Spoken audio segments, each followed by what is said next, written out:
जगत जननी माँ ज्वाला जी की जय हो। भक्तों, दुर्गा सप्तशती में ये जो 12वां अध्याय है, 12वां अध्याय जिससे आपकी हर मनोकामना पूरी हो सकती है। कितने भी भवसागर में पड़ा हुआ इंसान हो, कितनी भी मुसीबतों में हो, इस अध्याय का एक बार पाठ कर ले, माँ भगवती उसके सारे संकट हर लेती हैं। तो ये 12वां अध्याय है, इसे हम बड़े ध्यान से सुनेंगे और अंत तक सुनेंगे, पूरा सुनेंगे। बहुत ही अच्छा अध्याय है। भक्तों, जिनके यहाँ सप्तशती नहीं है या जो लोग पढ़े नहीं हैं, वो सुनकर इस सप्तशती के 12वें अध्याय को और पूरा लाभ उठा सकते हैं। मैं 3 नेत्रों वाली दुर्गा देवी का ध्यान करता हूँ। उनके श्री अंगों की प्रभा बिजली के समान है। वे सिंह के कंधे पर बैठी हुई भयंकर प्रतीत होती हैं। हाथों में तलवार और ढाल लिए अनेक कन्याएं उनकी सेवा में खड़ी हैं। वे अपने हाथों में चक्र, गदा, तलवार, ढाल, बाण, धनुष, पास और तर्जनी मुद्रा धारण किए हुए हैं। उनका स्वरूप अग्नि में है तथा वे माथे पर चंद्रमा का मुकुट धारण करती हैं। देवी बोली, देवताओं, जो एकाग्र चित्त होकर प्रतिदिन इन स्तुतियों से मेरा स्तवन करेगा, उसकी सारी बाधा मैं निश्चय ही दूर कर दूंगी। जो मधुकैटभ का नाश, महिषासुर का वध तथा शुंभ निशुंभ के संहार के प्रसंग का पाठ करेंगे और अष्टमी, चतुर्दशी और नवमी को भी जो अष्टमी, चतुर्दशी और नवमी को भी जो एकाग्र चित्त हो भक्ति पूर्वक मेरे उत्तम महात्म्य का श्रवण करेंगे, यानी कि सुनेंगे, उन्हें कोई पाप नहीं छू सकेगा। उन पर पाप जनित आपत्तियां भी नहीं आएंगी। उनके घर में कभी दरिद्रता नहीं होगी तथा उनको कभी प्रेमी जनों के बिछोह का कष्ट भी नहीं भोगना पड़ेगा। इतना ही नहीं, उन्हें शत्रु से, लुटेरों से, राजा से, शस्त्र से, अग्नि से तथा जल की राशि से भी कभी भय नहीं होगा। इसलिए सबको एकाग्र चित्त होकर भक्ति पूर्वक मेरे इस महात्म्य को सदा पढ़ना और सुनना चाहिए। यह परम कल्याण कारक है। मेरा महात्म्य महामारी जनित समस्त उपद्रवों तथा आध्यात्मिक आदि तीनों प्रकार के उत्पातों को शांत करने वाला है। मेरे जिस मंदिर में प्रतिदिन विधि पूर्वक मेरे इस महात्म्य का पाठ किया जाता है, उस स्थान को मैं कभी नहीं छोड़ती। वह सदा ही मेरा सानिध्य बना रहता है। बलिदान, पूजा, होम तथा महोत्सव के अवसरों पर मेरे इस चरित्र का पूरा पाठ और श्रवण करना चाहिए। ऐसा करने पर मनुष्य विधि को जानकर या बिना जाने भी मेरे लिए जो बलि, पूजा या होम आदि करेगा, उसे मैं बड़ी प्रसन्नता के साथ ग्रहण करूंगी। सर्दियों में, शरत काल में जो वार्षिक महापूजा की जाती है, उस अवसर पर जो मेरे इस महात्म्य को भक्ति पूर्वक सुनेगा, वह मनुष्य मेरे प्रसाद से सब बाधाओं से मुक्त और धन धान्य से एवं पुत्र से संपन्न होगा। इसमें तनिक भी संदेह नहीं है।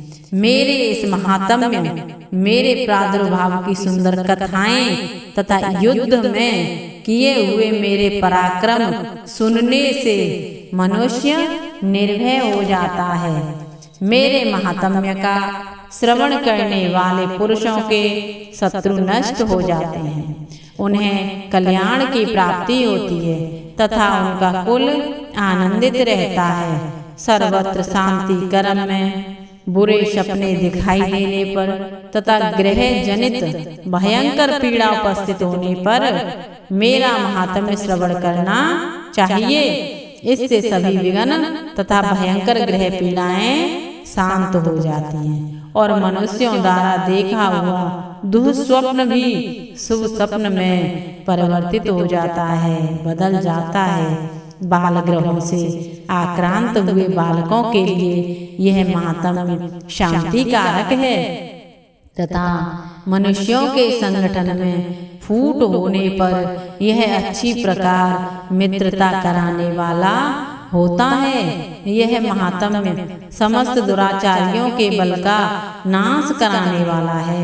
इसके पाठ मात्र से राक्षसों, भूतों और पिशाचों का नाश हो जाता है। मेरा यह सब महात्म्य मेरे सामीप्य की प्राप्ति कराने वाला है। पशु, पुष्प, अर्घ, धूप, दीप, गंध आदि उत्तम सामग्रियों द्वारा पूजन करने से, ब्राह्मण को भोजन कराने से, होम करने से, प्रतिदिन अभिषेक करने से, नाना प्रकार के अन्य भोगों का अर्पण करने तथा दान देने आदि से 1 वर्ष तक जो मेरी आराधना की जाती है और उससे मुझे जितनी प्रसन्नता होती है उतनी प्रसन्नता मेरे इस उत्तम चरित्र का एक बार श्रवण करने मात्र से हो जाती है। यह महात्म्य श्रवण करने पर पापों को हर लेता है और आरोग्य प्रदान करता है। मेरे प्रादुर्भाव का कीर्तन समस्त भूतों से रक्षा करता है तथा मेरा युद्ध विषयक चरित्र दुष्ट दैत्यों का संहार करने वाला है। इसके सुनने पर मनुष्यों को शत्रु का भय नहीं रहता।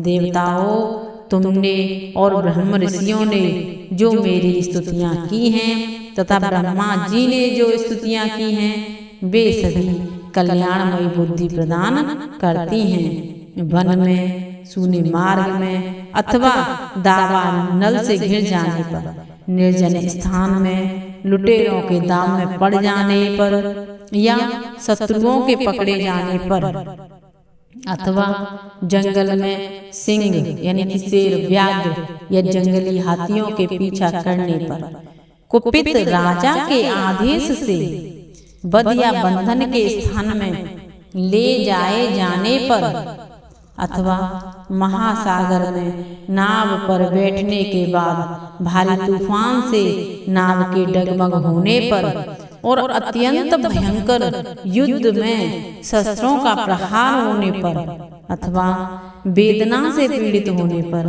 किंबहुना सभी भयानक बाधाओं के उपस्थित होने पर जो मेरे इस चरित्र का स्मरण करता है वह मनुष्य संकट से मुक्त हो जाता है। मेरे प्रभाव से सिंह आदि हिंसक जंतु नष्ट हो जाते हैं तथा लुटेरे और शत्रु भी मेरे चरित्र का स्मरण करने वाले पुरुष से दूर भागते हैं। ऋषि कहते हैं, यूं कहकर प्रचंड पराक्रम वाली भगवती चंडिका सब देवताओं के देखते देखते वहीं अंतर्धान हो गईं।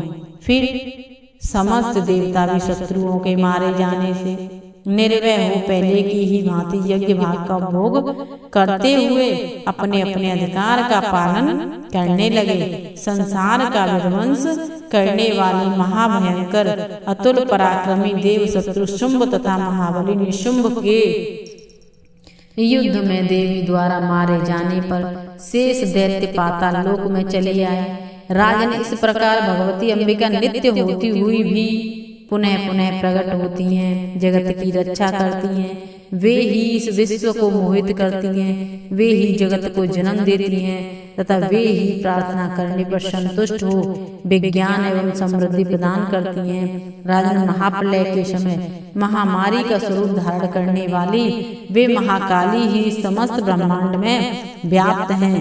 वे ही समय समय पर महामारी होती हैं और वे ही स्वयं अजन्मा होती हुई भी सृष्टि के रूप में प्रकट होती हैं। वे सनातनी देवी ही समय अनुसार संपूर्ण भूतों की रक्षा करती हैं और मनुष्यों के अभ्युदय के समय वे ही घर में लक्ष्मी के रूप में स्थित हो उन्नति प्रदान करती हैं और वे ही अभाव के समय दरिद्रता बनकर विनाश का कारण बनती हैं। पुष्प, धूप और गंध आदि से पूजन करके उनकी स्तुति करने पर वे धन, पौत्र, धार्मिक बुद्धि तथा उत्तम गति प्रदान करती हैं। इस प्रकार मार्कंडेय पुराण में सावर्णिक मनवंतर की कथा के अंतर्गत देवी महात्म्य में फल स्तुति नामक 12वां अध्याय पूरा हुआ। भक्तों, इसका श्रवण करने मात्र से भगवती प्रसन्न होती हैं, भक्तों की मनोकामनाएं का पूरी करती हैं, भक्तों की झोलियां भरती हैं। आपको हमारी वीडियो पसंद आई हो तो लाइक करें, शेयर करें और चैनल को सब्सक्राइब करें। भक्तों, जय माता दी।